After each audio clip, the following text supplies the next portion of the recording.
What is going on, everyone? Welcome to another episode of the Yamcast. Today is episode 58. We've got some news from Triumph, a brand new entrant to the adventure category. We kind of called it, but we're going to talk about it anyways. We've also got news from GP. You guys want to skip that one because y'all never want to hear about GP, but we're very interested to talk about it. Some really crazy news happening from Maverick Vinales. Tons to talk about there. I'm going to get into it a little bit. And we've also got some e-bikes we're going to be talking about as well. We then got the call-in section to our podcast. Going to keep it a general Q&A today, whatever the boys want to talk about. And then at the end, we've got a meme contest for Spites on the Chopping Block this week, where you were weeping on the Rebel. Mm-hmm. Were you sad because you wanted not to give it away? Were you sad because it wasn't a Harley? Who can say? We got to figure out today. Yeah. Hey, I rhymed. Look at that. Stick around. It's going to be a good one. All right, Spite, what is the first bit of news today? So let's start out with the Triumph Tiger Sport 660. Ooh. So this is Triumph's laziest attempt to add a new bike to their lineup. Yeah, I mean... I'm sorry. So it literally looks like the Tracer 900, the GU GT. Yep. It's a motorcycle. I mean, these sport touring things versus 650. It's all literally these bikes, a versus 650. It's a versus 650 with some more panache, yeah. And I just they have no sex appeal to me, right? Nope. But I think Yamaha will sell them pretty well, right? Yamaha makes out great Jesus with Christ. Yeah, no, it's Triumph. Where's my brain at? Triumph's going to sell these pretty well. We've been here for this has been a long day. But here we go. All right. So, I mean, the Trident's engine is the most disappointing thing about that motorcycle. Mm-hmm. It's not got the kind of character and zest that the normal Triumph triples have. No. And even if, like, suddenly, magically, it becomes, 15% cooler after the first service. Yeah. It's still not going to be that cool because it's a kind of a nerdy engine. Well, I was disappointed in this because if it's going to carry the Tiger namesake, I was hoping they'd make a Touareg 660 competitor, a T7 competitor. That's what I was kind of hoping for. I was not really anticipating a kind of dweeby sport touring thing. Because that's literally all this is. Yeah, this is pure sport touring. It's a Trident 660 with a fairing, so you're a little more comfortable in bags on the side, right? As if this thing needed to be any more of an appliance. I know. I know. I think this bike would really leave us pretty cold, But I think they'll sell a good amount of them. Yeah, probably. Just because it'll have good build quality, good fit and finish, all that kind of stuff, Everybody's going to be like, oh, you just do a couple of mods here and there, and suddenly it's a street triple. Yeah. I hate that. Drives me nuts. Or the people that are like, after 600 miles, it gets like 50 more wheel horsepower. I'm like, no, it doesn't. No, it literally doesn't. Like, it wakes up, turns into a brand new bike. It doesn't, guys. Now, one thing I want to point out on this bike is it looks like the frame is a little changed. That subframe looks a little different from the 660, no? The Trident? Let's do a Google. Let's look at both side to side and see if these frames look a little bit different, Oh, man. Learn to spell, Spite. Trident 660. So, if we pull up a image here. So, we can't really see the subframe because it's covered by this piece of plastic. Well, let's look at the other one. So, going back here, it looks pretty similar. I think it might be similar, yeah. It's got basically the same single one-plank seat. Yeah. I can't imagine they develop an entirely new subframe. It looks like... I doubt it. The frame is the same. I'm looking at it right there. Yeah, this is all the same. That's the same frame. They just have slightly longer travel suspension and... Those are the same brakes. Same brakes. That's the same wheel assembly. Possibly the same forks, or you said longer travel, right? Looks like longer travel. No, I think those are the same forks, man. Yeah, you're right. I see the same Showa logo at the bottom on the other one. Man, that really is kind of a lazy It might just be taller bars. It's taller bars, a windscreen, and that's kind of it. That means Now, it's going to be real small still. That's the thing, right? And, this article here is from MCN, and they're over in the UK, and we actually don't get this bike here, the Tracer 7, which is the MT-07-based sport touring option, but they apparently, sell a lot of those over there, which I could see because it's a kind of do everything, go anywhere, use it all the time kind of motorcycle. Very utilitarian, useful, and kind of in a fun kind of way. So if you live in those cities and want a sporty bike, makes sense. Yeah, and you get the cross-plane twin. Which is sweet. Which is so much better than what's in the Versa 650. Yeah, so much better. Like, if I was riding a Versa 650, I would have a hard time really not just, like, slamming myself into a bridge. Yeah. I mean, like, it's just... I really do not like that Kawasaki parallel twin. No, it's really not that great. It's quite lawnmower-y, quite, it's not very exciting. But... it's cool to see a new bike in Triumph's lineup. It's always good to see new bikes coming out. This article is saying that some of the fairings channel the Daytona's energy, which to me is sacrilege. It is sacrilege to compare this motorcycle to the Daytona as a 4-time Daytona owner. It may still have the same swing arm as the Daytona, but it ain't no Daytona. Heck no. It doesn't have the same swing arm. It's a different swing arm. It might have the same foot pegs. And some of the same engine case covers, and that's about it. Now, moving on from this, though, one thing I wanted to do before we went to the Maverick Vinales story, throw in a wild card here, because I saw it right here in the middle of this article. If you want to scroll up a little bit, because I think a lot of people want us to talk about this. Is this the R9? It's the R9. So, R9, is it basically just what it sounds like on the outset, which is a MT-09 with an R6 front end? I mean, I feel like Yamaha was like, we got the MT-07, we got the MT-09, we can make 2 sport bikes to sell to these dummies that don't want the R6 anymore. Done.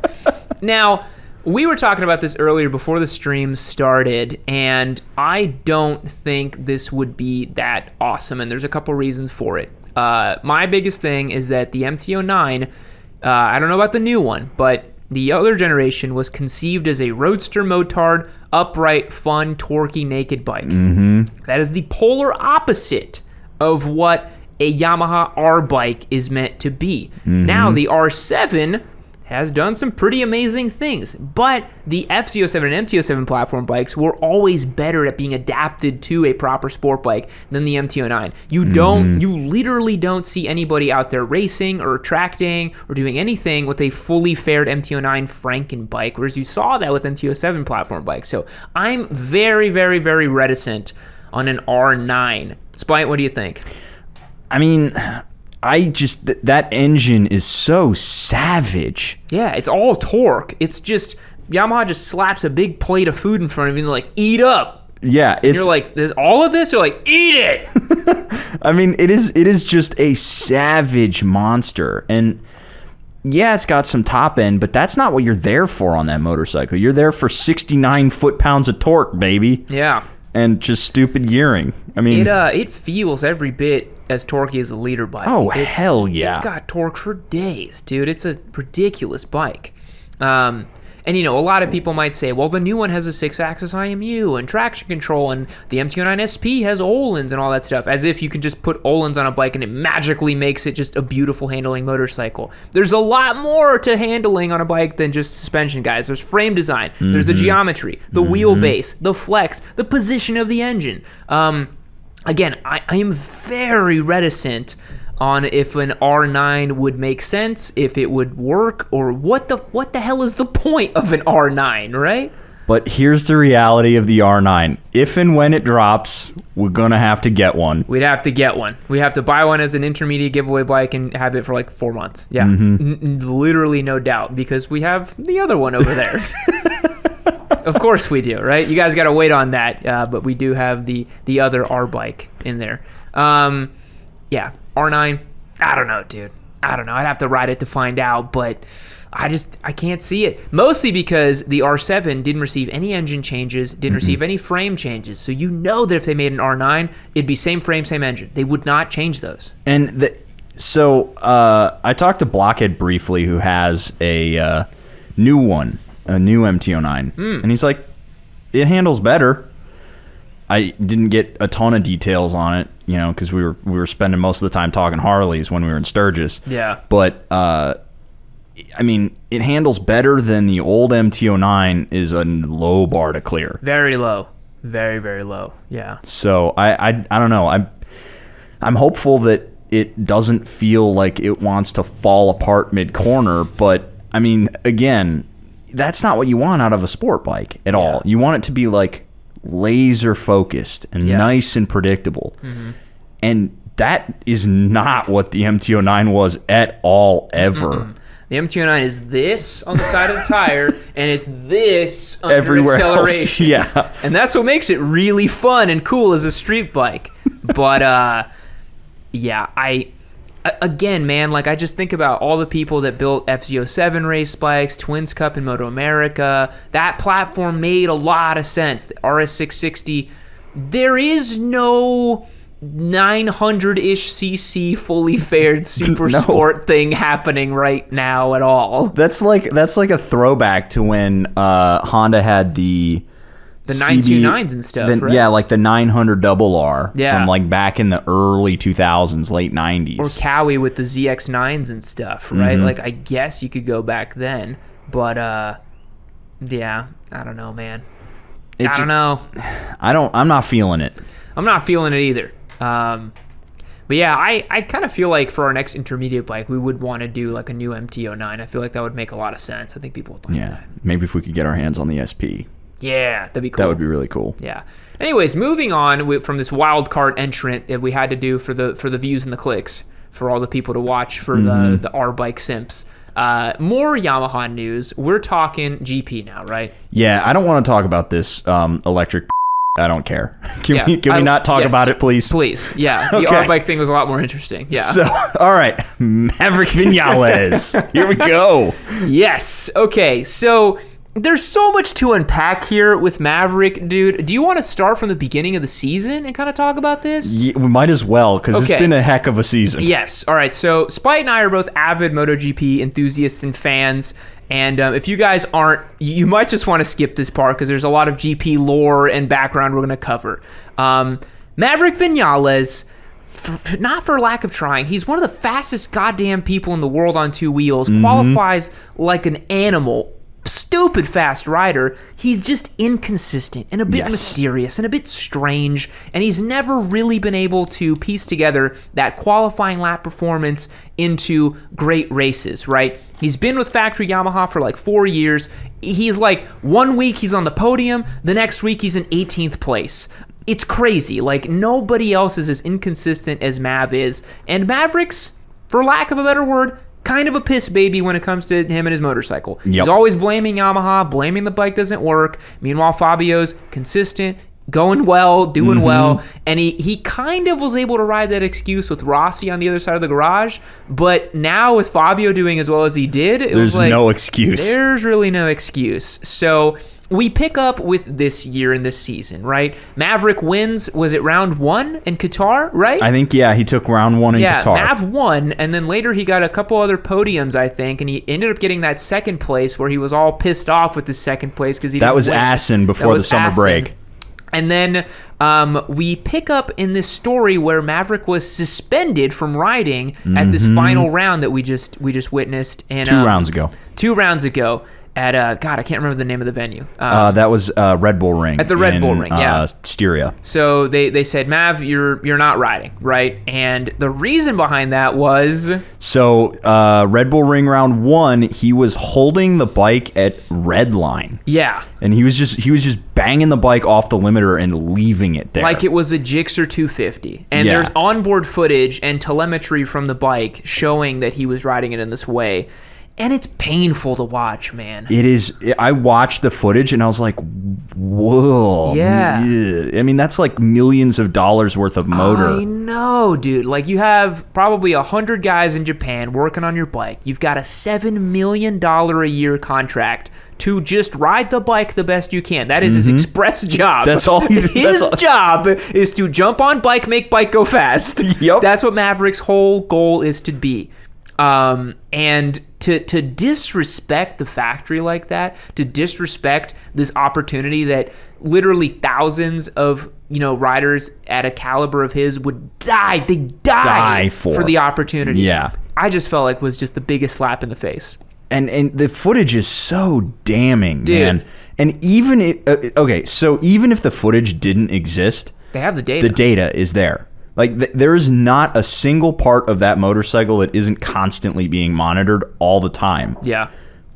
How did he possibly? In what world was he going to get away with that? Yeah, I don't know. And the thing you guys got to remember too is a GP bike is designed to run for 38-ish minutes and then to be completely torn down and rebuilt and redone again. These are actually very delicate machines. Yep. And if you redline them like that and ping them off the limiter, you could break them. You could spend an engine, and you only have a couple engines you can run in a given year. There's a lot of rules around that. And so what Maverick did was incredibly disrespectful in my opinion, and incredibly stupid, honestly, because it's like they're gonna know. Yeah. And so he sheepishly then kind of wheeled himself out and tried to apologize and stuff, and he was suspended, and everyone was like, is he even gonna get back on a Yamaha? And then no, Yamaha was like, this dude's done. Yep. We only have one works rider now. We're not gonna have another guy because this guy sucks and he tried to kill our bike. But now Maverick is officially with Aprilia. Which I honestly was kind of surprised to see after that. Like, so the last time somebody did this was back when it was like 30 years ago that somebody tried to intentionally blow up their engine. Yeah. And that was back when a company, it was like Kagavit or something like that. Kajiva, maybe. They almost turned into Harley Davidson at one point, like a Harley Davidson race team. It was really weird. I can't remember all of the details, but this guy tried to blow up his motor, and nobody would touch him. Yeah. He was completely just toxic waste at that point. Yeah. So I'm surprised that Aprilia was willing to scoop him up. I think Aprilia has basically made a deal with the devil here. Yes. I think that all they saw was like, oh my God, we have the opportunity to get Vinales on our bike because Vinales is so fast. Let's do it. And I'm just like, do you really know what you're getting into with Vinales? I wouldn't hire him after what he did at Yamaha. He did it to Yamaha. Yeah. To Yamaha. Yeah. Aprilia only has 54 world titles. You brag about it on your motorcycle. Yeah, they've been stuck at 54 for a while. But hey, in all fairness to Aprilia, they've been making lots of strides with that bike. Dovi's done a bunch of work on it. It's gotten to the point now where someone like Mav, he's going to have to reacclimate to that bike. I mean, It's a V4 format motorcycle. It's going to handle totally different. He's got a lot to learn with it, right? And so now the big question is, will we see Mav in Aprilia leathers at Silverstone racing in Aprilia? That would be crazy. Whiplash. Like, he starts the year off as a factory Yamaha rider, mid-season as an Aprilia rider. I don't think there's precedent for that. I've never, ever heard of that happening. Ever. No, I can't think of... I mean, that you're going from... So let's see. His last race was not last week because it was off. Not the week before, but 3 weeks ago was his last race. And then suddenly, he's 4 weeks later is on another completely different motorcycle trying to compete in MotoGP. Yeah, man, that's a tall order. Yeah. But at the same time, that's sweet, sweet test time, Yeah. Gets all that seat time on the bike that normally he wouldn't get, right? I mean, it's such a crazy situation with really no precedent. And like, how would his points count even work? I don't know, because is he as a rider getting the points, or is he as a Yamaha Works rider getting the points? And how do you tally up like constructor championship stuff? Yeah, I mean, Yamaha might as well be. I mean, they're fully out of the constructors champion at this point because the rest of the Yamaha squad is complete disarray, right? Like, Morbidelli's out with a knee surgery. Crutchlow now is going to move to factory. He was moonlighting at Petronas, but now they're like, F it, get Crutchlow on the Jeep on the Works bike. And now Petronas has an open spot that I think Jake Dixon from Moto 2 is going to jump into because he's on Petronas there, I think. And Petronas might not even be a sponsor on the SRT team next year. It's crazy. It's the Yamaha situation is insane. Meanwhile, Fabio's just like, I guess I'll win this championship. It's nuts. It's nuts, dude. Yeah, anything else to say about the Maverick Vinales saga here? I just am... It's been going so fast that I'm like... It's crazy. It's crazy. I'm still trying to catch up with it all. Yeah. I mean, to go from getting a podium for the factory to then like a couple weeks later, there's like, you're never getting on our bike again. Mm-hmm. Crazy, dude. Absolutely nuts. Insane. Maverick, why are you like this, man? Like, I know you don't watch this shit, but damn, dude. Like, damn. It's unprofessional, man. It's just unprofessional. Yeah, and I mean, we've seen, riders throw hissy fits, but this was a special level. Yeah. Like, literally trying to blow up one of your engines. Yeah. That's rough. It's pretty rough. And then as a side note, if you guys didn't catch it, Brad Binder with his gigantic testicles finished the race on slicks in the wet. That was unbelievable, That was dude. so crazy, dude. And Mark, oh, come on, dude. That was your race. That was his race. Freaking on the out lap, on the wet bike, you skidded out. Come on, dude. It was before they pitted out. That was unbelievable. It was like Marquez was back at the top of his game. Yeah.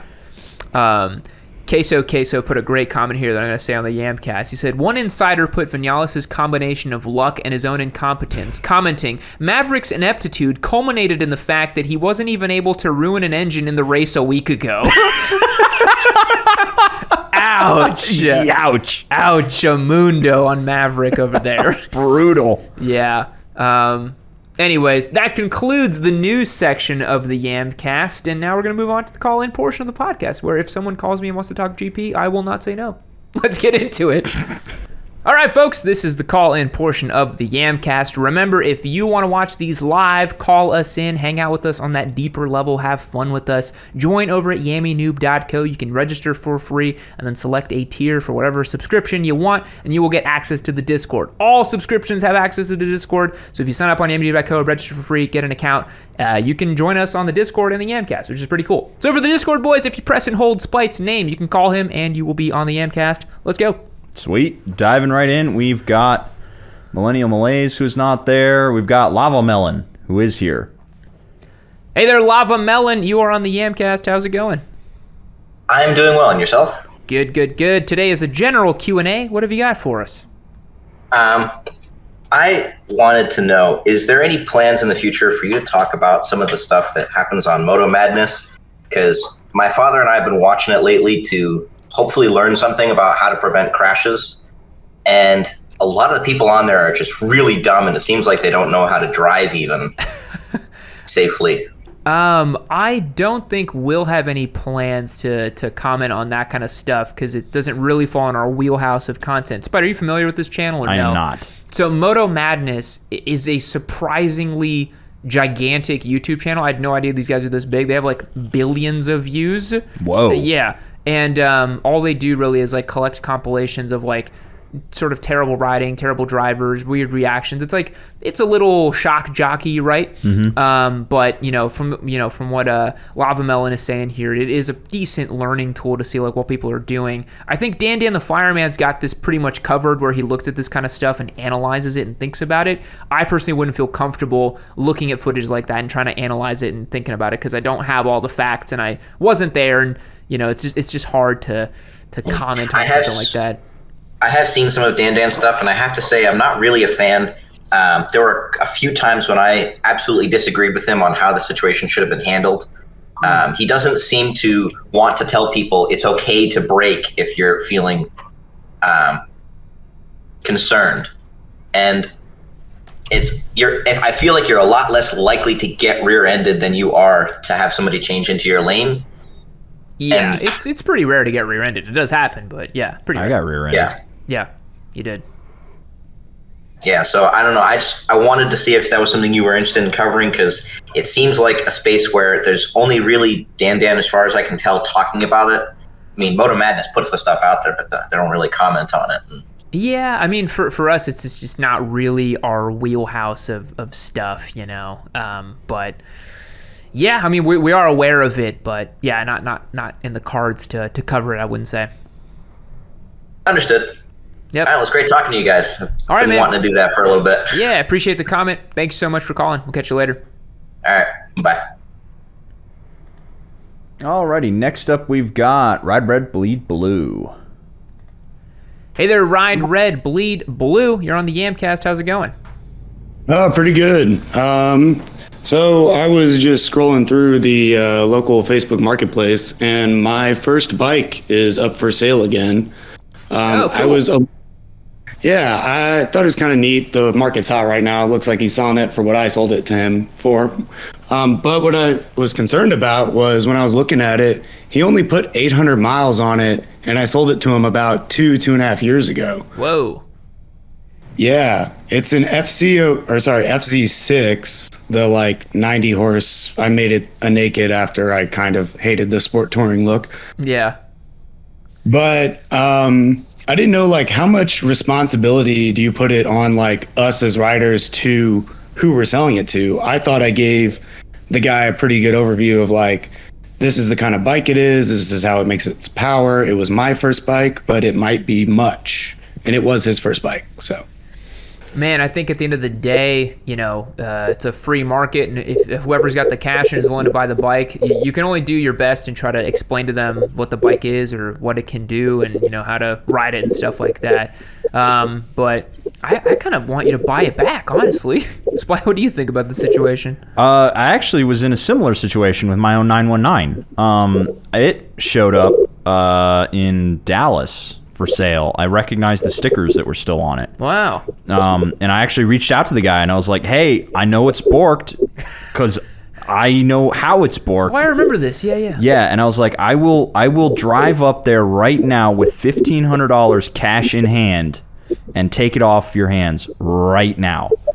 And the guy told me to go fuck off. And I was like, well, you're gonna have a hard time getting the like $4,000 you want for it. So. Yeah. Good luck.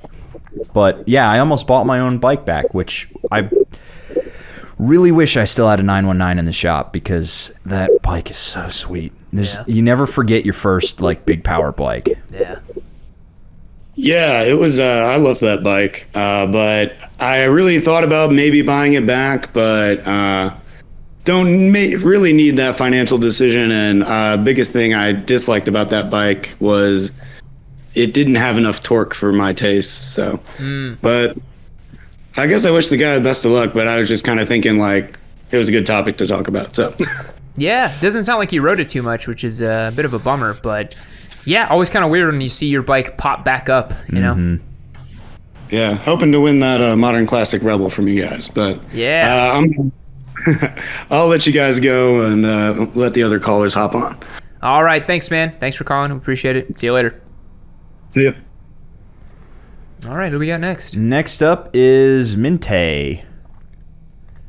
Hey there, Minte. You are on the Yamcast. How's it going? Hello? Hey there. We can hear you. Let me just get my audio sorted out here. Okay, I'm all good. Thanks for grabbing my call. I just had a question. I'm a new rider. I bought an R3 about a month and a half ago, but unfortunately it was stolen about a week after I purchased it. Oh, bummer. So my claim just went through. I've got all my money and everything, and you know, up here I live in Canada. The market for the used bikes are quite expensive. My bike, brand new, was just under $6,000. Canadian or U.S.? Canadian. Okay. And everything used about 5 years older is maybe only $1,000 to $1,200 cheaper. So I was just wondering, is there anything rumored coming out lately that might be a good beginner bike, because I feel like I'm not quite ready to upgrade. I've basically just got the basics down, and I'm pretty comfortable on the 300s, but I kind of want to stay in that range for now. I was just wondering if there's any other options out there. Man, I would, not to be on the R3 versus Ninja 400 meme, but I would say look at the Ninja 400. If you like the R3, I do feel like the Ninja 400 has a lot to offer. It's a really fun, peppy bike, and you can usually get them for pretty good prices. If you want to stay in that sport bike, small displacement category. Spite, what do you think? Duke 390, perhaps? Svart 401, actually, because you're up in Canada where you got more open land, easy fire roads. Could be fun to play off-road with it. So it's a sweet ride. Yeah. All right, yeah. Because, I've been looking around at, like, dealerships and stuff, and, someone told me to check out the RC, or the, RC 390. Yeah, those are good too. They're about to make a new one of those, I think. Yeah. Yeah, they're not really very easy to find up here. There's a lot of KTM 390 Dukes, but I don't really like the look of them. I'm kind of picky on the look. Yeah, that's fair. You gotta have a bike you like look at, right? Yep. Exactly. There's been a couple like used R3s out there, but they're like missing fairings and stuff like that. So yeah, those would be our recommendations, man. Sparkpillar 401 would be good for you. Ninja 400 as well, maybe. And I would say since you've only got like that month of riding experience, definitely, keep it to that beginner bike. I think that'll serve you well.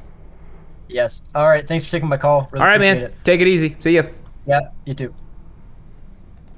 All right, who do we got next? Next up is Bad Moto Trucker, who is not there anymore. All right, guys, the lines are open for once. Go ahead and give us a call. Nobody's on the phone right now.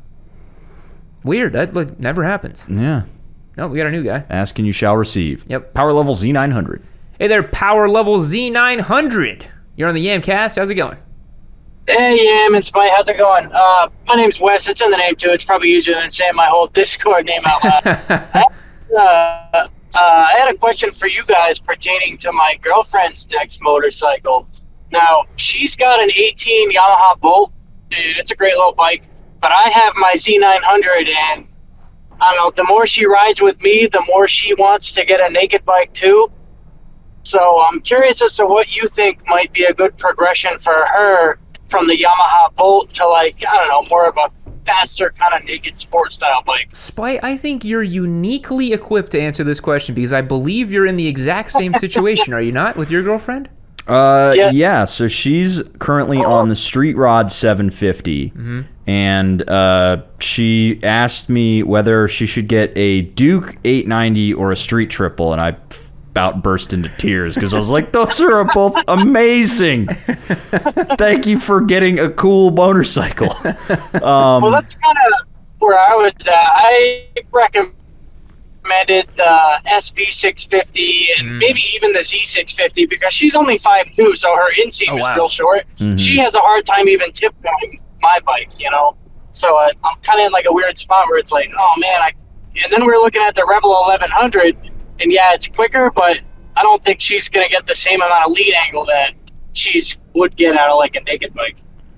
Not exactly, but the Rebel's pretty damn capable. Yeah, I mean, you can hustle that bike. It's shockingly fast. Yeah. Yeah, how is it for cornering though? Like, do you end up scraping peg a lot on it? I mean, I do because I'm an with it, but I end up scraping pegs on it. I ride her Bolt and I scrape peg on almost every corner I go around with the thing. And she goes, I don't get how you even laid it over that far. Well, yeah. Yeah. But, all right, I was just curious if you guys had any kind of opinion on that. Because I'm like, I don't know. Because there's like 100 different bikes that I'd like to see her get. Yeah, I mean, too, but I know this will probably make Josh really happy, but you can't go wrong with an SV650. They're good bikes, man. They're really good, and they're cheap, too. So there's that. That's an answer I keep coming back to as myself anyway. All right. Well, thanks, guys. That's all I really had. All right, Wes. Thanks for calling. Appreciate it, man. Yeah. Later, guys. See ya. Alrighty. Next up, we've got Matrick. Hey there, Matrick. You are on the Yamcast. How's it going? Pretty good. Pretty good. What can we do for you today? It's a general Q&A. I was just curious. Kind of in a situation, what's what's the longest you've gone over a service, or like would recommend going over a service? Let me ask you this, because I see Desert Sled in your name there. Are you looking to forego your Desmo service on your Ducati? No. I do not want to hurt her. I was about to say, I was No. like, don't do it. It's my only vehicle at the moment. Okay. And like, I have an appointment to get it done. It's just like a few weeks out. So Yeah. I'm kind of like, can I put it like 100 miles on it, or is it's my first bike? So all right, so I'll tell you this. If you wait 100, 200 miles, even 300, past that service, you'll probably be fine. It's not ideal, but you'll probably be okay. I've definitely been known to wait an extra 100, 200 miles after my recommended oil change. I think on my WR, I did my first service at like 720 miles because I got lazy. But I don't think it's going to do much. Valves, you definitely don't want to wait over, because the longer they go out of spec, the worse it can be for your engine. So if your valves are out of spec and you keep riding, and especially pushing on the bike, it could be bad for it. Spite, feedback on that? Well, again, like you said, it depends on what you're doing. Yeah. I change my oil on most of my bikes like at 3,000 miles. But that being said, I have been sitting on my SMCR's oil for 4,000. So it's at like 4,500 right now, which means it's 3,900 miles into the current oil bath. So I should swap it. Then again, the Motor X is rated to live for the maintenance intervals, so it should be fine. I mean, I did change the oil when I first got the bike, maybe like 1,000 to 2,000 miles ago. It's just that it's at the big boy 15,000 Desmo, so Oh yeah, I know that pain. I actually at my local Ducati dealership here, when I brought in my Desert Sled to get the Desmo done, because the tech there, I'm kind of friendly with him. He basically told me to prepare my anus. It's a very expensive service if you're not going to do it yourself, which I don't really recommend you do it yourself personally. Yeah, I mean, it's my first bike, so I'm not Yeah. willing to risk that all. But yeah, thanks for the feedback and stuff. I'll definitely limit as much miles as I can to put on it until then. Yeah. Thank you so much. Yeah, appreciate it, man. Thanks for calling, and best of luck. All right, bye. See ya. All these Ducati boys complaining about their Desmo valves, and I only got 4, man. Well, I was about to roast you. I'll be like, oh, is your oil still in your KTM, or is it seeped out the side? Yeah. Did Whitney tell you that her slave cylinder went out on her smart Yes. filling? I was like, you go for take. Hey there, Bad Moto Trucker. You're on the Yamcast. How's it going? Hey guys, how's it going? Good, good. General Q&A today. What have you got for us? I've been eyeballing a couple of smaller displacement bikes. I've got a choice between a 2013 CBR 250R Repsol edition with about 1,300 miles on it and a 2019 model Ninja 400 with less than 100 miles on it, and they're both around the same price, which I know sounds kind of crazy, but I was thinking about getting it just for poops and ha-has, but also I might perhaps make a track bike out of one or the other one. I mean, whichever one I get. Disregard the CBR 250. Get the Ninja 400. Yes. That's the short and the long of it. There's, I Yes. think, almost no reason to get the CBR 250 over the Ninja 400. Yeah.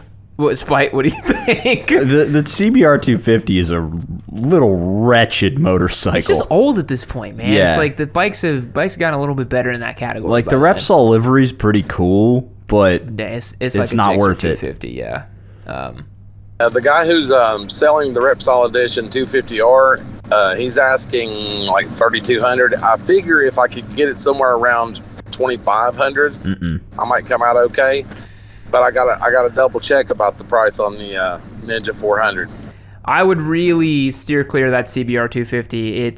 it's you're actually gonna have fun with the 400. You'll be able to use it, and like you said, if you want to get into track days and stuff, the 400's probably like the best bike you could get. Honestly, it's gonna work really well.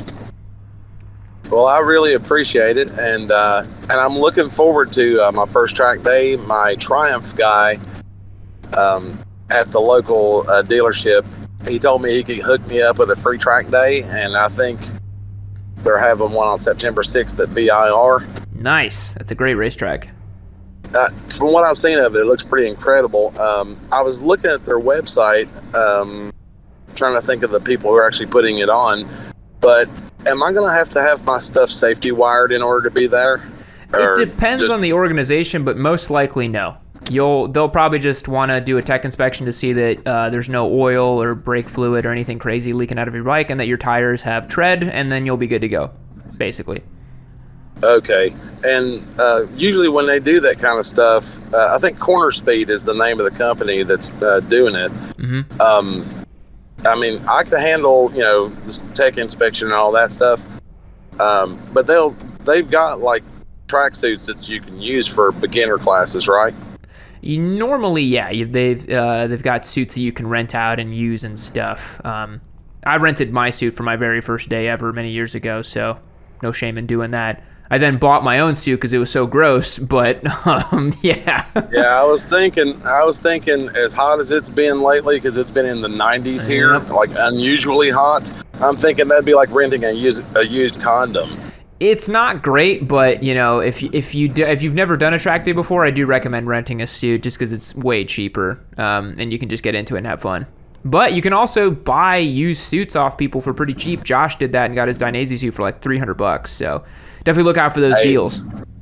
Hey, that might be the best route to go, because I figure dropping $800 or $900 on something just to find out I really suck at track days would be miserable. Exactly. Yeah, you want to limit the investment to make sure that you actually are going to enjoy it.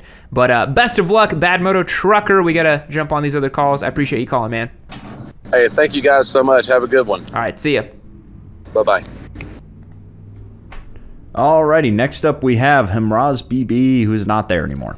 All right, guys, lines open once again. This is unprecedented at this point. Twice in one Yamcast. Normally we got too many calls. We can't take them. Mm-hmm. How are we doing on time, by the way? I think it's 20 minutes on there. So we got time for one or two more. Himraz BB is back. Himraz BB, you're on the Yamcast. How's it going? Hey, I actually am just calling from the last guy that was on there. I'm actually doing that track day that he was talking about. Oh, cool. Small world. So, yeah, all that info is on Corner Speed's website, but you do have to safety wire. You have to change your coolant. Oh, okay. Out with like a water wetter kind of thing. And then you definitely have to, they have rentals, suit rentals, and all kinds of stuff. But yeah, it's all on the website and everything. Actually, I'm looking pretty forward to that. But it'll be my first track day also. Yeah, I forgot because I've been running my race bike for so long. I forgot. Yeah, you're gonna want that wetter water in there, and it's interesting that they require safety wire on that stuff, because a lot of organizations here in Texas for first timers they don't require the safety wire. But I think Evolve GT doesn't. But Corner Speed, the guy who runs it, he's a safety freak, and they have a really good reputation for running really safe track days and stuff. So I'm guessing that's part of it. But I heard him talking. I was like, what are the odds that he's literally going to the exact same track day? I've already signed up for it and everything. So yeah, I think I asked y'all a couple weeks back about like tips, because I was taking my V2 out there, which should be fun. But I'm looking forward to GP whenever that. Do you think? I think Vinales is going to be on an Aprilia. I think he will too. I think he will too, and it's just going to be like, I can't believe out here on a factory Yamaha 1 week and then on Aprilia the next week. It'd be crazy. He's been acting like such a dildo. I don't even understand why they would have even picked him up. But I know. I guess they're desperate. Yeah, I think Aprilia was just like, oh my God, it's Maverick. Oh my God, scoop him up now. Yeah, I wonder if he's going to be a little bitch with them too. I don't know. We'll see. Yeah, we'll see how he does. I'm just kind of. I don't know how they're going to compete with last week as far as excitement. That was the best race of this entire season, and probably the last couple of years. Really, I mean, that was insane. That was such an entertaining race, man. Yeah, balls of steel going around, and it was insane. And then when Rossi was to get third and get his 200 podium, I was like screaming. I was like, "Do it, go!" And there was also Pecco Bagnaia on the last lap, past like 6 people or something like that. It was so crazy. Insane. It was such a good race. But yeah, I just wanted to call in because I heard him. I was like, holy shit, I'm literally doing that track day. So I figured I'd call in and give him maybe some info. Yeah, well, maybe you guys can link up because it's going to be, is it your first track day as well? Yeah. Well, there you go. You guys can maybe link up. Y'all will be in the beginner group and you can enjoy. We'll take all the pictures and put it on the Discord. And beautiful. All that I love to see it. All right. See ya. All right, man. Thanks for calling. I appreciate it. Mm-hmm. Alrighty, next up we got 115. Hey there, 115. You are on the Yamcast. How's it going? Hey, what's up? We're doing a general Q&A today. What have you got for us?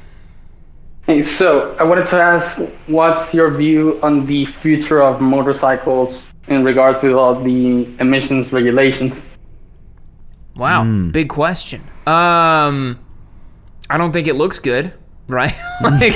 I think at some point there's not going to be any more internal combustion engine motorcycles for sale. I think we're like 20 or 30 years away from that, but that seems to be where it's trending. I mean, Spite and I both know that motorcycles peaked in the mid 2000s anyways. Yep. So, we're already on the downhill right now. What do you think, man? So, I think that when it comes to motorcycles themselves, I feel like we're going to see a stagnation and like a slow decline as ICE gets run out of town. What we're really going to see in the short term is we're going to see restrictions placed on aftermarket mufflers and stuff like that. We're going to see limitations on power adders. So because you're going to start seeing, and you actually are even seeing it with Aero and SC Project, where they're limited by Italian racetracks now. Like sometimes they're like, you can only be 115 decibels. Yeah. And that means that all the pipes that they produce are 115 decibels, and maybe they'll run. And I think Laguna's like 90 dBs. Yeah. It's not much at all. So you really gotta you really are going to see these aftermarket exhausts be not a whole lot of difference between an SC Project and your factory custom. Like maybe you get one of the street line Acras for a KTM and they're not all that loud. The SC Project is probably not going to be all that much louder either. Yeah, because in regards to motorcycle technology, engines haven't really advanced as much as all the electronics. So we're basically just coming off carburetors. Some bikes are still carbureted. And all the technologies that exist to pass emissions regulations, direct injection, turbocharging, have basically been non-existent on any bike. That's true. Yeah. Even I don't think it looks good. Timing, it's still basically on just top of the line bikes. Yeah. Yeah, that's kind of our view on it, man. That's what we think the future is going to look like. But we appreciate the call, and hopefully the next caller has some more cheery news that we can maybe discuss. But yeah, thanks for calling, man. Appreciate it. Yeah. Alrighty, next up we've got X2, who's not there. Team CFVY. Hey there, Team CFVY. You're on the Yamcast. How's it going? Hey, what's up, guys? How you doing? Good. We're doing a general Q&A today. What have you got for us? So I have a question Spike might be able to answer. It's more of a cruiser question. All right. So my bike is a V-Star 1100 and, shaft drive 5-speed. The only problem I'm having is on the interstate, which I live in Kentucky, the I-65 is more of an 80-mile-per-hour road than a 70. It kind of runs out of guts there at the top end. What other metric cruisers would you recommend that are better for interstate cruising? Rocket 3 or the VMAX, baby. Yamaha VMAX. No, seriously. No, you could get yourself VTX 1800 from Honda. I don't know if they make them anymore, but that is like a solid, absolutely bulletproof cruiser. I've actually been looking at the 1300s. It's kind of hard to find 1800s around here, though. Yeah, I mean, even the 1300, bulletproof. One of my buddies has one, and I don't think, like, he literally ran one of the tires so bald that we saw the cords. Changing the oil, and that's it, basically. Unkillable, torquey, classic V-twin sound, and Honda reliability. Yep. Yeah, like I said, the VTX 1300 is actually, I kind of was looking for a VTX 1300 before I found my V-Star. It's just, it was such a good deal, I couldn't pass it up. But being shaft drive, there wasn't a whole lot I could do to change sprocket sizes or anything. Yeah. So I was kind of stuck.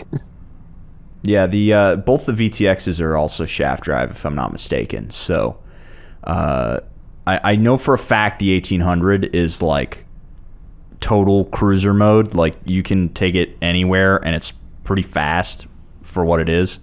Not sure about the 1300. Can't speak to that, but it's probably going to be fine. I got you. Yeah, well, thanks. Best of luck in your cruiser endeavors, Team CFVY. Hope Spite helped you out there. And thanks for calling. Appreciate it, man. Thank you all. You have a good one. All right. We got time for one more. And I explicitly called X to call back. X2. X2, you're on the Yamcast. How's it going, man? It's going good. How about you guys? Good. Good to chat with you once again. I know you're a newly minted dual sport boy. Congratulations. Yeah, and that's pretty much what I call to rave about dual sports, man. It's so fun. It's so fun out there. Yeah. So what have you got for us? Because you just got a, what is it, a KLX 250, right?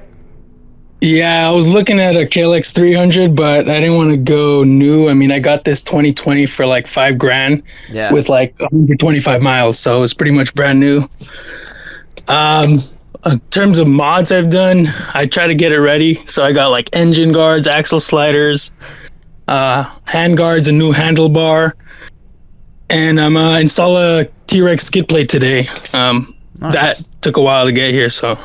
But yeah, it's so fun. I went to Angels National Forest on Sunday, and I did a Pacific Mountain Road or something like that. And I only ate it twice, so, I guess I didn't go hard enough. Yeah, absolutely. Yeah, you're in a great spot of the world to go and explore and see some awesome stuff. Kind of spoiled for choice. I know in California there's so many good trails and places you can take a dual sport, which is pretty awesome. So you've been enjoying it? Yeah, it's fun. I also found out that, it's like such a great bike in the streets. Like, oh yeah, you're so tall up, and we're allowed to split, so it's pretty much me racing through the stoplights and just kicking all the way to fourth gear. Yeah, it's what we do with our dual sports here. We just kind of split through traffic and just mob through the town. Oh yeah. Yep.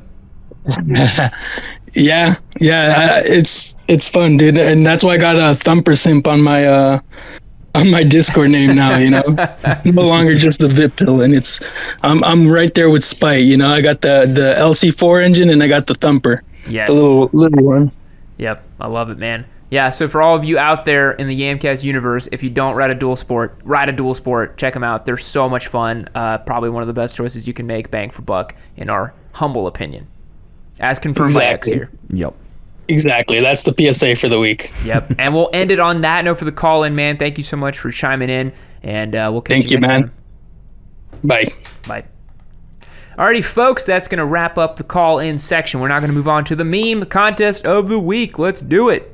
Alrighty, folks, welcome to the meme contest of the week. This meme, Mr. Spite is on the chopping block. We've got this fantastic photo of him weeping while he's on the Rebel, which is very, very good. Mm-hmm. And yeah, we're going to get started. Do any of our memes have nerd goggles requirements? All images? All images. Beautiful.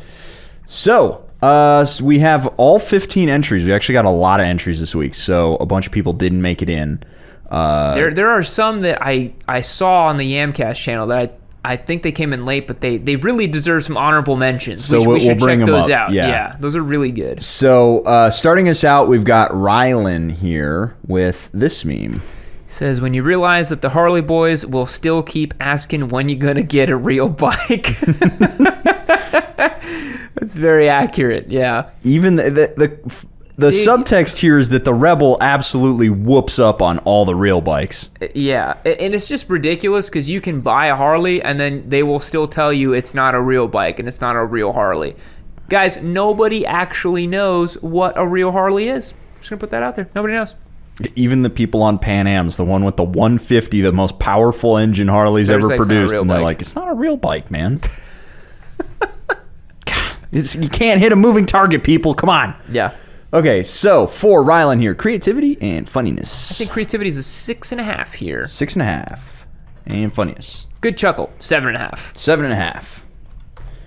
14 for Rylan. Next up, we got Stacy the Death Star with this meme right here. When they keep asking who's Spite, you're just weeping. Oh, it never fails to make me laugh when we put out a video and they say, who's this guy? Why does Yammie sound different? Why does Yammie sound so different in this video? You've been here for almost 2 years, man. It's crazy. It's crazy. But no one's ever asked who Whitney is, which is so bizarre. Yeah, it's never they like... must be trolling you, man. It has to be. At this point, it's got like some sort of comment inside joke or something like that. Yeah, that's pretty good. It's so true. Yeah. So, creativity here. That's pretty creative. It's a different spin on it. I think a 7. A 7. Yeah. And funniness. I think an 8. That got a good chuckle out of me. 15. Next up, a purple Liger with this meme right here. So you weeping, it says actually giving away your giveaway bikes, and then me all happy in the grasses looping your giveaway bike so you can keep it for yourself. Now, in all fairness, when I announced the sweepstakes and we had everything set up with the official rules, there was never a WR as a giveaway bike. I purchased it with the intention of giving it away, and then I was like, dang, I really like this bike. And then I looped it, and I was like, well, now I gotta keep it, I guess. And it's been love ever since. I love my WR. Yeah. Cool. Let me think. What will you miss the Rebel 1100? I'm not really gonna miss it. I don't think. Because I know you really liked it at first, and I think you kind of cooled on it. So it made a really splashy impression because I was expecting it to kind of suck. Yeah. Honestly. And then it was just a good motorcycle. It's just a very good motorcycle. Damn Hondas. Uh-huh. And I don't know. I'll probably miss it in the sense that there won't be any cruisers around here anymore. Yeah. It's like Sport Bike Central now. Yep. So I don't know. That'll probably be my my sadness, but there will be more cruisers at some point for sure. So one day we'll get a Duke 890. Oh, dude. I am dying for the Duke 890 to come through here. That's going to be dangerous because I'm going to get on the Duke and be like, I really want it. All right, let's rate this one. So, for a Purple Liger, creativity. Pretty high. I think a 7.5. 7.5. Fun synthesis of memes. And funniness. I think this is a 7 for the funniness. A 7. Yeah. Next up, we have Otter Plus with this meme. You looking kind of sad, thinking about the Sportster. That feeling when a Honda is a better Harley Sport Cruiser than a Sportster. Now, you can comment on this because you've ridden the Sportster and the Rebel. Sportster's better. Yeah, it seems that way. Sportster's better. The Sportster sucks to sit on, but it's a riot to ride. That's cool. Yeah, that's great to hear. Yeah. To the Sportster. Why is it so badly laid out? I don't understand. Okay, so rating for Otter Plus here, creativity. It's pretty creative. I think a 7.5. 7.5. Yeah. And funniness. I think the idea is pretty funny, but I don't know. It didn't really get a big chuckle out of me. I think a 6. Yeah. Yeah. 13.5. Next up, we got Power Level Z900 with this guy right here. Oh boy, okay. A Harley simp goes metric. For a Japanese cruiser, the new Rebel is actually pretty great. Fitting in on a metric cruiser. This is why Daddy doesn't effing love you, and it's you crying in weeb.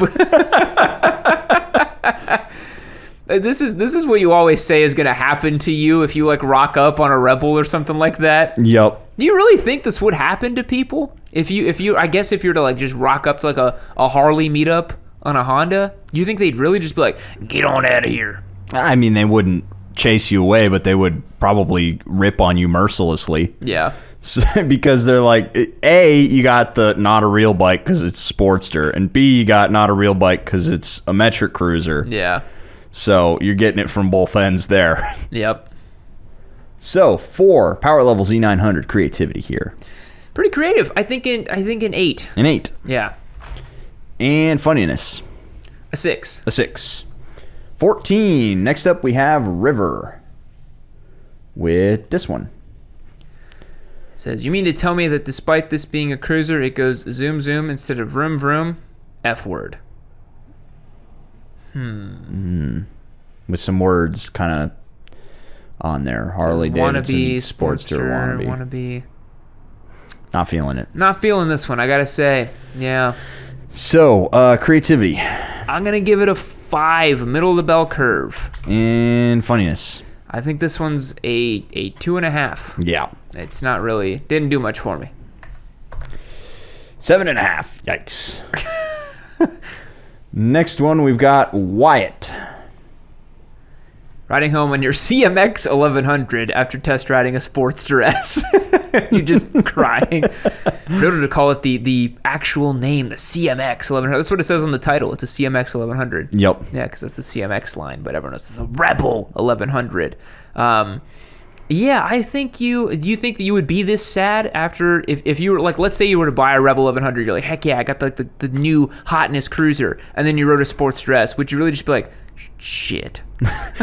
Kinda. If I were not as tall as I am, yeah, I would be sad about it because the Sportster S was that much fun for me. It's cool. Yeah.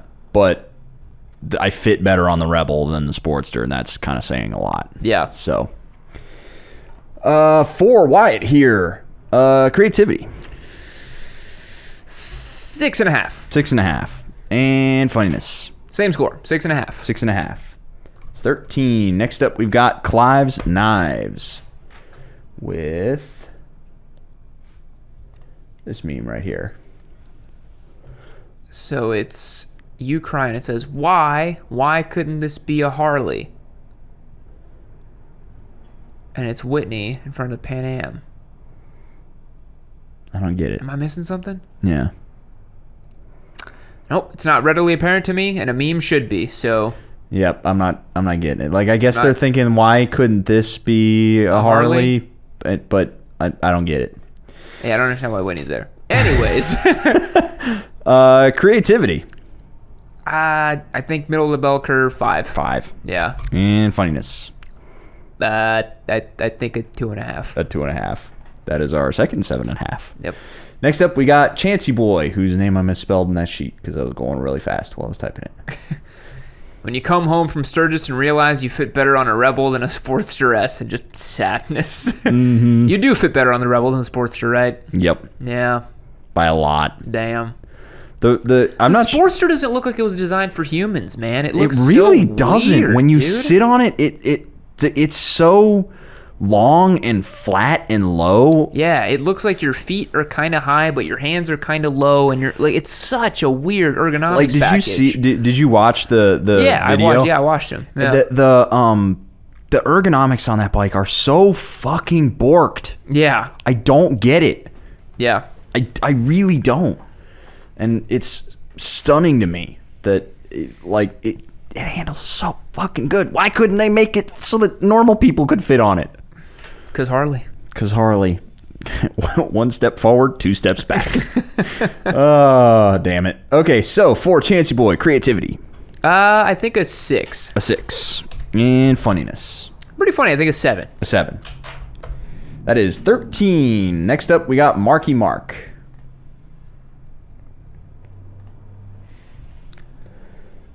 Marky Mark, when you come home from Sturgis and didn't score any meth. And just sadness. A lot of Sturgis memes on this one. Mm-hmm. Makes sense. Didn't see that much meth in Sturgis. Well, you're not supposed to see the meth.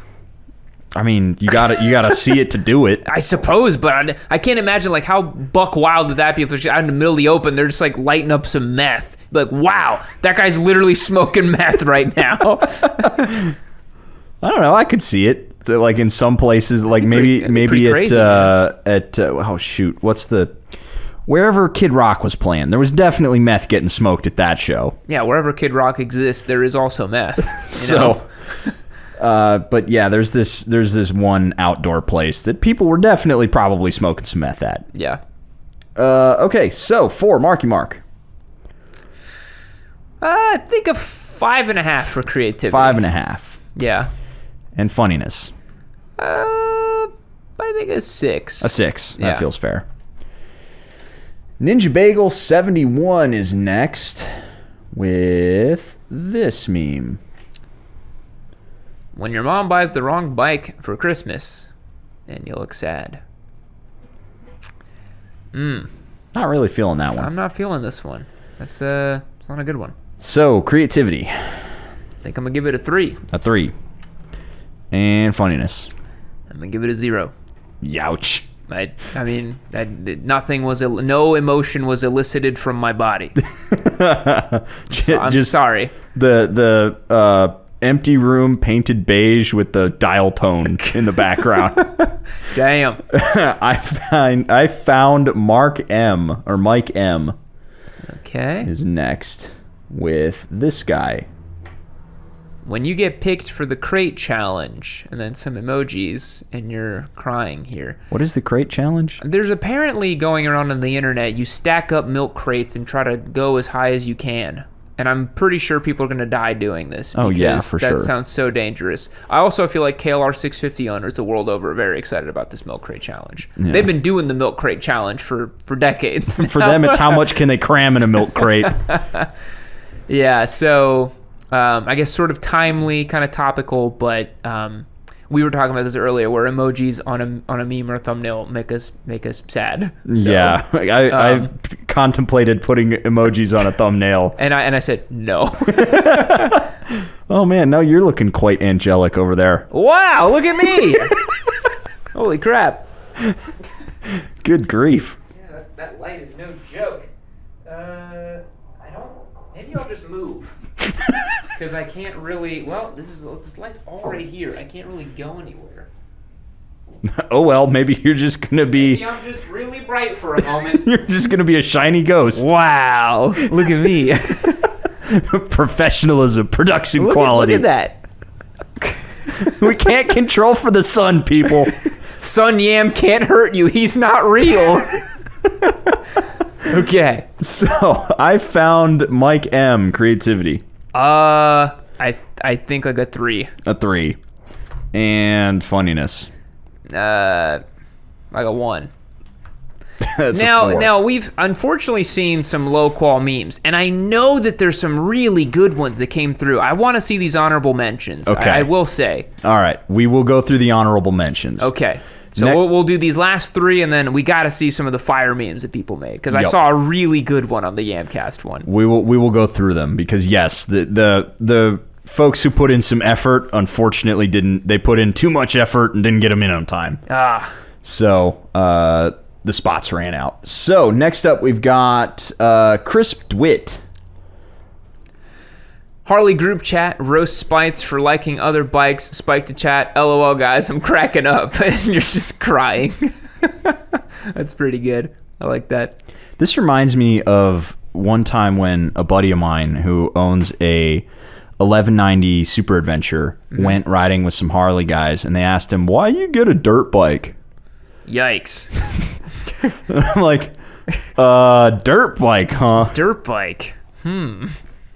I bet he was really happy with that description, though. He's like, yes, it is a dirt bike. I think he's taken it off-road, like, once.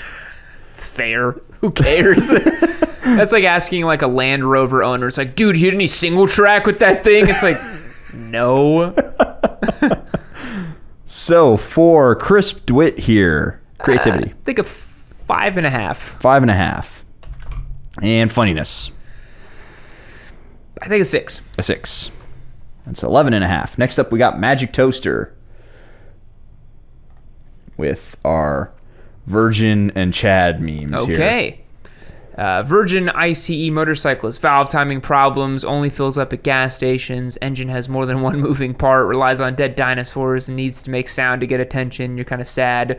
And then Chad, electric motorcyclist. Charges overnight for free using neighbor's electricity.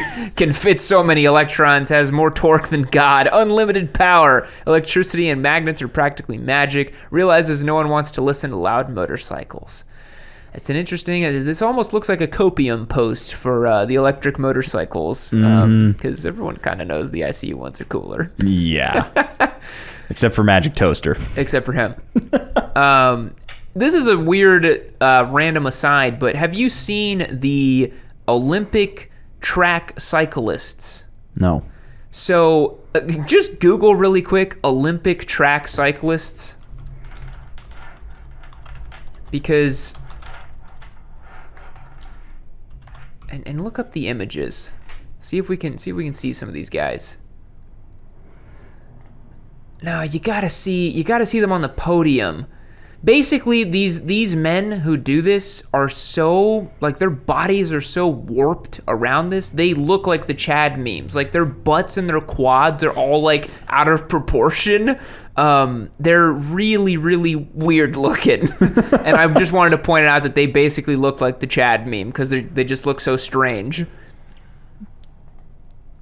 These are regular cyclists. You got to look up the sprinter guys. I don't know how to look it up, but anyways. I'm good to not look at juicy dumpers. I'm trying to make you look at some juicy male ass. Spite. It's late on the Yamcast. That's what I'm trying to do here. Yammie Noob after dark. Yammie Noob after dark. All right. For Magic Toaster, creativity. Pretty good. I think a 6.5. 6.5. And funniness. Pretty funny. How about a 7? A 7. Yeah. Next up, we got Big Unit with our last official entry for the week. She said it wasn't a real hog. Chin up, king. You're looking submissive and breedable. Not even breedable. They misspelt it. Wow, that's weird, dude. Yeah. Man. There's a tweet I saw one time that was so funny. It was like, man, Gen Z kids be talking about submissive and breedable. Your homework needs to be submitted and readable. That's good. Friggin' weirdos. Yeah, some weird, dialogue on this one. But yeah. So, creativity. Pretty creative. A 6, I think. A 6. And funniness. I think a 6 as well. A 6. That is 12. All right.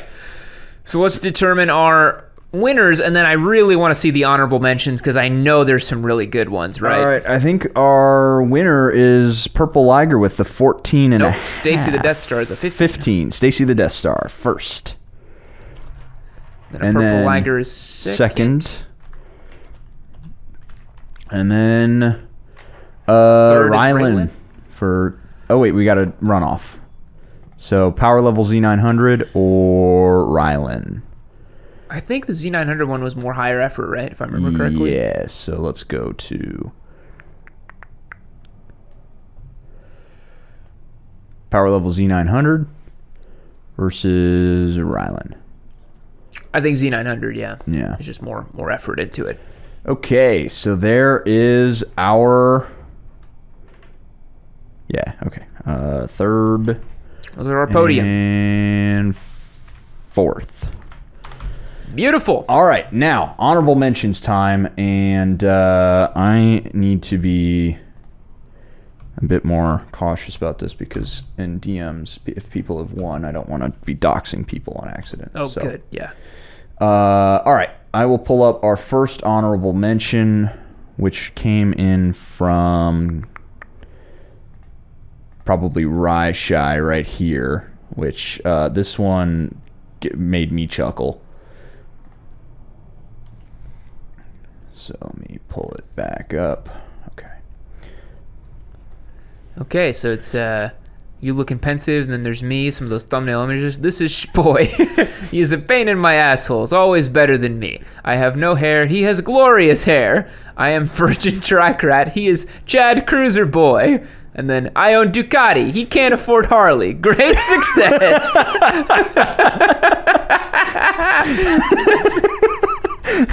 This is a good one. Yeah, I like this one. This is the kind of stuff we wanted to see. Damn, man. Like, this is good. I also love the thumbnable faces whenever they come up. Are great. Yeah. So that beautiful. That is a good one from Raishai02. Next up, I believe have Pussy Boy Official with this one right here. Says, when you just finished up your custom project bike and you hear a metallic slap on startup right before it dies.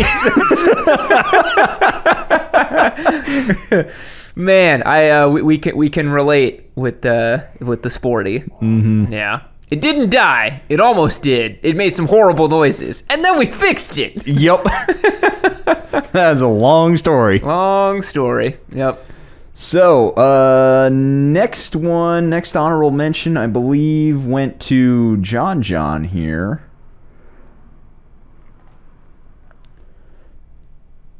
There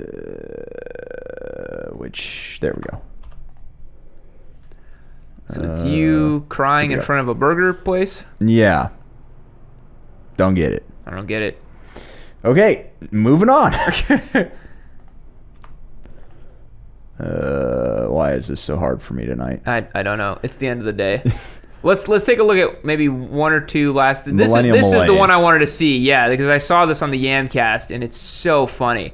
If you can zoom in on that.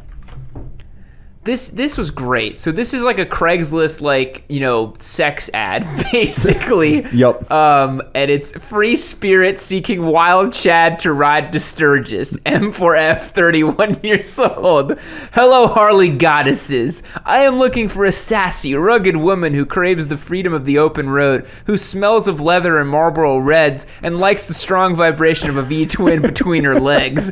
Must have a classic Marilyn Monroe figure, hold her liquor, and be happy riding backseat. What you get is the classic American bad boy who doesn't take shit from nobody, who will defend your honor and is more equipped to keep you satisfied. 240 pounds, all muscle, 11 centimeters, ready to ride. As for the pic, please disregard the bike. Was taken as a gag by one of my biker gang buddies to show me emasculated on a girl's bike. I personally ride a blacked out Dyna, a soft tail club style with the full Scream and Eagle pack. Nothing but America's finest for me. Hypothetically, even if I rode a Jap Cruiser, it's perfectly respectable and shouldn't be looked down upon by anyone. They are modern bikes with liquid cooling, modern suspension, electronics. They are good bikes, TBH. Plus, by using CCs, you get to have bigger displacement numbers. Not to mention the money saved by buying metric will buy plenty of beers for the boys. It's definitely not my bike. I just hope my cutie pie Hell's Angels would be open-minded enough to accept a lover who rode something different. Hypothetically, of course. God, that's good. I love that. That's great. A lot of thought went into that. Yes. And it makes me even more concerned about his fanfic that he's working on, apparently. Yeah, this is the guy who is working on the fanfic. Yeah. Yikes. He said it's already done. So oh, no. We're just waiting on that million. I promised him we'd read it aloud. And I'm going to regret that. How long? It might be so long. I didn't even think about how long it could be. And I told him I'd read it. We might need to... Am I about to make like a free audio book? Oh, dude. Yeah, you opened Pandora's box with that one. It's not going to be good. Yeah. This is so good. I wish he'd got this one in on time. Maybe in the future we can sift through all the memes we get and then you maybe pick the best ones and maybe we can figure out a better way because this is so good. It's a shame it didn't make it into the contest. Yeah, unfortunately. Yeah. And that is our last honorable mention entry for today. So, Millennial Malaise, you would have gotten some good numbers for that one. You for win sure. the people's choice for that one. But with all that being said, that is today's Yamcast. We hope you guys enjoyed. Have fun on your motorcycle. Keep it shiny side up and rubber side down. And we'll catch you on the next one. See you later.